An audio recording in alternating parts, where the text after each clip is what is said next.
Hello friends, welcome back to my channel. ட்ராமாக்குள்ள போறதுக்கு முன்னாடி மறக்காம இந்த வீடியோக்கு ஒரு லைக்கை போட்டுருங்க. சரி வாங்க ட்ராமாக்குள்ள போயிடலாம்.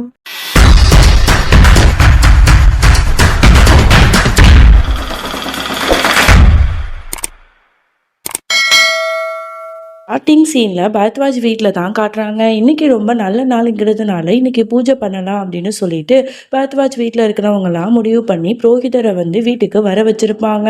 அதோட ஸ்டோர் ரூமுக்கே கூட்டு போயிட்டு, இந்த இடம் ரொம்ப சின்னதான இடம் தான், ஆனால் எங்களுக்கு இதை தவிர வேறு வழி தெரியல, இங்கேயே நீங்கள் பூஜை பண்ணுங்க அப்படின்னு சொல்லிட்டு எல்லாரும் ஒன்றா உட்காந்து பூஜை பண்ண போகிறாங்க. அப்போ பார்த்தா பவர் கட் ஆகிடுது.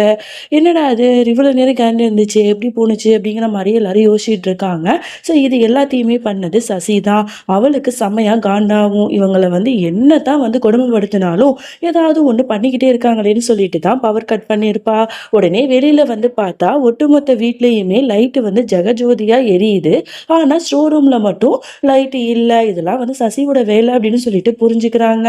உடனே சசி ஐயோ பாவம், என்னாச்சு, என்னமோ ஓவரா சீன் போட்டுட்டு நாங்க எங்க இருந்தாலும் சரி பூஜை பண்ணுவோம் அப்படி இப்படின்னு சொல்லிட்டு ஓவரா சீன் போட்டீங்க, இப்ப பவர் கட் ஆயிடுச்சா, இப்ப எப்படி உங்க பூஜை நடக்குதுன்னு நானும் பாக்குறேன் அப்படின்னு சொல்லிட்டு வீட்டுல உள்ளவங்க எல்லாத்துட்டையுமே ரொம்ப மோசமா பேசி வெறுப்பேத்திட்டு இருக்கா. எல்லாரும் முழிச்சிட்டு இருக்காங்க. அப்பதான் சீமா சொல்றா, நீ என்ன தடுத்தாலும் சரி இந்த பூஜை நடந்தே தீரும் அப்படிங்கிற மாதிரி சொல்லிட்டு நிறைய அகல் விளக்குகளை ஏத்திக்கிட்டு வரிசையா எல்லா மருமகளும் வராங்க. அதை எடுத்துட்டு போயிட்டு அழகா வீடு முழுக்க ஏத்தி வச்சுட்டு அழகா ஸ்டோர் ரூம்லயும் ஏத்தி வச்சுட்டு அங்க பூஜையை நடத்திட்டு இருக்காங்க. இதெல்லாம் பாக்குற சசிக்கு செமையா காண்டாகுது. உடனே என்ன பண்றா, அந்த வீட்டையே ஒரு கிளப் மாதிரி மாத்திடுறா. அரகுர ட்ரெஸ் போட்டுட்டு நிறைய பேர் டான்ஸ் பண்ணிட்டு இருக்காங்க. இதெல்லாம் பார்க்குற நம்மளோட மொத்த குடும்பத்துக்குமே ரொம்ப கஷ்டமா இருக்கு. அது மட்டும் இல்லாம ரொம்ப அதிகமான சவுண்டு வச்சு பாட்டெல்லாம் போட்டு விட்டுட்டு வீடையே அதிர விடுறாங்க. உடனே புரோகிதர் சொல்றாரு, இவ்வளோ சவுண்ட்ல நான் எப்படி பூஜை பண்ண முடியும், இதுக்கப்புறம் என்னால் முடியாது, நான் போறேன் அப்படின்னு சொல்லிட்டு கோவப்பட்டுட்டு அவரும் வெளியில போறாரு. இங்க நம்மளோட சீமா கடவுள்கிட்ட அழுதுட்டு இருக்கா. கடவுளே, இந்த பூஜை கண்டிப்பா நடக்கணும், நீங்க தான் ஏதாவது பண்ணணும் அப்படின்னு சொல்லிட்டு கதறி அழுதுட்டு இருக்கா. புரோகிதரும் கதவை திறந்து பாக்குறாரு. பார்த்தா பயங்கர ஷாக்கு. அங்க போலீஸ்காரங்க தான் நிக்கிறாங்க. உடனே இந்த மாதிரி சசி டான்ஸ் பண்ணிட்டு இருப்பால, ஸோ அதெல்லாம் பார்த்துட்டு உடனே பயங்கரமா கத்திட்டு இருக்காங்க. என்ன நடக்குதுங்க, இது வீடா இதை கிளப்பா அப்படிங்கிற மாதிரி பயங்கரமா கத்திட்டு இருக்காங்க. இதெல்லாம் பார்க்குற மொத்த குடும்பத்துக்குமே ரொம்ப சந்தோஷமா இருக்கு. அந்த கடவுள் தான் இப்படி நம்மளுக்கு ஹெல்ப் பண்றாரு அப்படிங்கிற மாதிரி நினைச்சுக்கிறாங்க. இங்க போலீஸ்காரங்க எல்லாரும் ஒன்னா சேர்ந்து ஒட்டுமொத்த அங்க இருக்கிற எல்லாரையுமே அரெஸ்ட் பண்ணி கூட்டிட்டு போயிடுறாங்க, வேலுவையும் சேர்த்து. அதை விட இங்க சசி என்ன பண்றா, மாடியிலேருந்து அந்த குழந்தைய தூக்கிக்கிட்டு அப்படியே அப்பாவி மாதிரி மூஞ்ச வச்சுட்டு வரா. இந்த பாருங்க, நான் இந்த குழந்தையோட அம்மா, நானும் இங்கேருந்து போயிட்டேன் அப்படின்னா என் குழந்தைய யாரு பார்த்துப்பா சொல்லுங்க, அதனால தயவு செஞ்சு மன்னிச்சிருங்க இந்த தடவை அப்படிங்கிற மாதிரி அப்படியே அழுது புலம்புறா. உடனே போலீஸ்காரங்க அதெல்லாம் முடியாது, இதெல்லாம் நீ தப்பு பண்றதுக்கு முன்னாடி யோசிச்சிருக்கணும் அப்படிங்கிற மாதிரி சொல்லிட்டு இருக்காங்க. அப்பதான் நம்மளோட சீமா சொல்றா, அதெல்லாம் ஒரு பிரச்சனையே இல்லை, அந்த குழந்தைய நான் ரொம்ப நல்லாவே பார்த்துப்பேன், அதனால என்கிட்ட கொடுங்க அப்படிங்கிற மாதிரி சொல்ல, உடனே போலீஸ்காரங்களும் இவங்க திரும்பி வர வரைக்கும் அந்த பொண்ணுகிட்டயே நீ அந்த குழந்தைய கொடுங்கிற மாதிரி சொல்லிடுறாங்க. வேற வழியே இல்லாம சசியும் சீமா கையில குழந்தைய கொடுத்துடுறா. அவளை அரெஸ்ட் பண்ணி கூட்டு போயிடுறாங்க. சீமாக்கு ரொம்ப சந்தோஷமா இருக்கு அந்த குழந்தைய பார்த்த உடனே. ஒட்டுமொத்த குடும்பமும் குழந்தைய தூக்கி வச்சு கொண்டாடிட்டு இருக்கு. நம்மளோட சீமாவும் குழந்தைய சாமி கிட்ட வச்சுட்டு ரொம்ப சந்தோஷப்பட்டுட்டு இருக்கா. அப்ப ரோகிணி சொல்லிட்டு இருக்கா, அக்கா குழந்தை உங்களை மாதிரியே இருக்குல்ல, அந்த சிரிப்பு கூட உங்களை மாதிரி இருக்குக்கா, ரொம்ப சந்தோஷமா இருக்கு அப்படிங்கிற மாதிரி அக்கா தங்கச்சிக்கு 2 பேரும் பேசிட்டு இருக்காளுங்க. அப்படியே இங்க போலீஸ் ஸ்டேஷன்ல தான் காட்டுறாங்க. எல்லாரும் கூண்டோட இந்த மாதிரி போலீஸ் ஸ்டேஷன்ல தானே இருக்காங்க. சசி கடுப்பாயிட்டு திட்டிட்டு இருக்கா, எல்லாம் உங்களால தான் அப்படின்னு சொல்லிட்டு செம்ம காண்டாயிடுறான் நம்ம வேலு. எல்லாத்துக்கும் காரணம் நீ தாண்டி, உன்னாலதான் நான் இங்க அசிங்கப்பட்டுட்டு இருக்கேன், அவங்க ஏதாவது பண்ணிட்டு போறாங்கன்னு சொல்லிட்டு விட வேண்டியதானே, அதை விட்டுட்டு கிளப்பா மாத்துறாங்களாம். இப்ப பாத்தியா, வசமா எல்லாம் மாட்டிக்கிட்டோம், யார் நம்மள வெயில இருப்பா அப்படின்னு சொல்லிட்டு பயங்கரமா கத்துறான். என்ன இங்க சவுண்டே, எல்லாம் போங்க லாக்கப்புக்கு அப்படின்னு சொல்லிட்டு எல்லாத்தையும் லாக்கப்ல போட்டு அடிச்சிடுறாங்க. சசிக்கு செம்மையா காண்டாவது. ஐயோ அங்க என்ன நடந்துட்டு இருக்குன்னு தெரியலையே அப்படின்னு சொல்லிட்டு புலம்பிட்டு இருக்கா.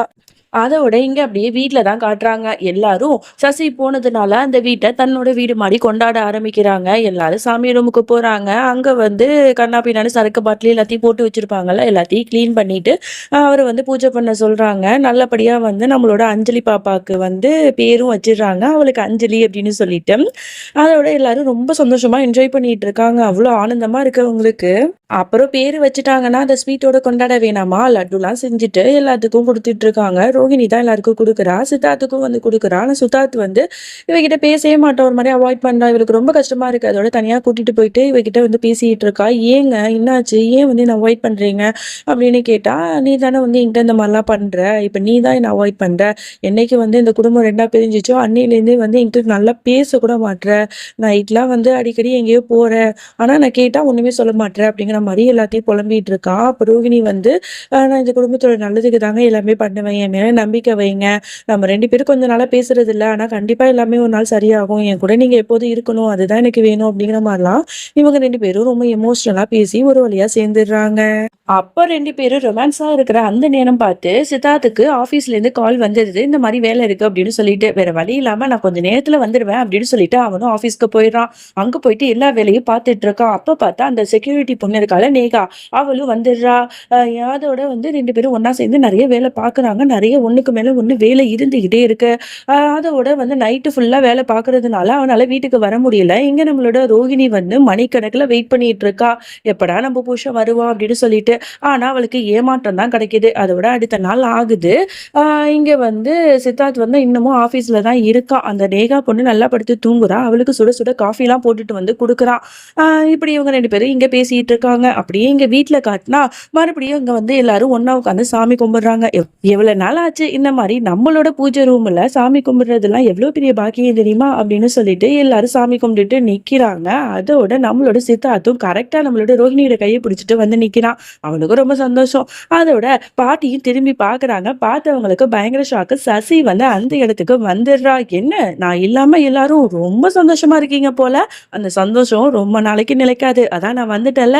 அப்படிங்கிற மாரி சொல்றா. உடனே இவங்களுக்கெல்லாம் ரொம்ப அதிர்ச்சியா இருக்கு. "ஐயய்யோ! பீட வந்துட்டாளே!" அப்படின்னு சொல்லிட்டு பார்த்துட்டு இருக்காங்க. முதல்ல அந்த குழந்தைய "கொடுடி சீமா" அப்படின்னு சொல்லிட்டு பயங்கரமா கத்துறா. உடனே சீமாக்கு ரொம்ப கஷ்டமா இருக்கு. அழுதுகிட்டே அந்த குழந்தைய சசி கையில வந்து குடுக்குறா. உடனே அவ சொல்லிட்டு இருக்கா, "இந்த குழந்தை வந்து இனிமே நீ தொடக்கூடாது. எப்போதும் போல தான். அப்புறம் எல்லாரும் ஒழுங்கு மரியாதையா ஸ்டோர் ரூமுக்கு போங்க. இது என்னோட வீட்ல நீங்கலாம் நிக்கிறத பார்த்தாலே எனக்கு காண்டாவுது. ஒரு நாள் ஃபுல்லா தங்கிட்டீங்களா, அதுவே எனக்கு ஏத்துக்கவே முடியல. இப்பவே எல்லாரும் இந்த இடத்த காலி பண்ணுங்க." அப்படின்னு சொல்லிட்டு பயங்கரமா கத்துறா. பக்கத்துல இருக்கிற பூச்சாடிய வந்து தள்ளி விட்டுடுறா.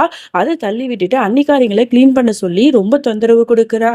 நல்லா இருக்கிற புடவை எல்லாத்தையுமே கசக்கி போட்டு, "இது எல்லாத்தையும் போய் துவைங்கடி" அப்படின்னு சொல்லிட்டு ஒவ்வொருத்தவங்களுக்குமே வந்து வேலைக்கு மேல வேலை குடுக்குறா. அப்புறம் நல்லா ஜாலியா உட்காந்து கால் மேல கால் போட்டு, குழந்தைய வந்து வேலைக்காரிட்ட குடுத்துட்டு, இவ வந்து டிவி பார்த்துட்டு இருக்கா. உடனே சீமா சும்மா நிக்கிறாள, "அவள எப்படி சும்மா விடுறது?" அப்படின்னு சொல்லிட்டு தண்ணிய தூக்கி வீடு முழுக்க ஊத்திட்டு, "ஒழுங்கு மரியாதையா இதெல்லாம் கிளீன் பண்ணு" அப்படிங்கிற மாரி கத்திட்டு இருக்கா. இதுக்கு நடுவுல பாட்டிக்குமே வந்து அவங்களுக்கு வயசுக்கு மீறின நெறைய வேலைகள குடுத்து, அவங்களையுமே ரொம்ப காயப்படுத்திட்டு இருக்கா. அவங்க மயக்கமே வர மாரி அப்படியே புலம்பிட்டு இருக்காங்க. அதோட இந்த பாட்ட நம்ம முடிச்சுக்கலாம். இதுக்கப்புறம் என்ன நடந்துச்சு அப்படின்னு சொல்லிட்டு நம்ம நாளைக்கு பார்க்கலாம். பாய்.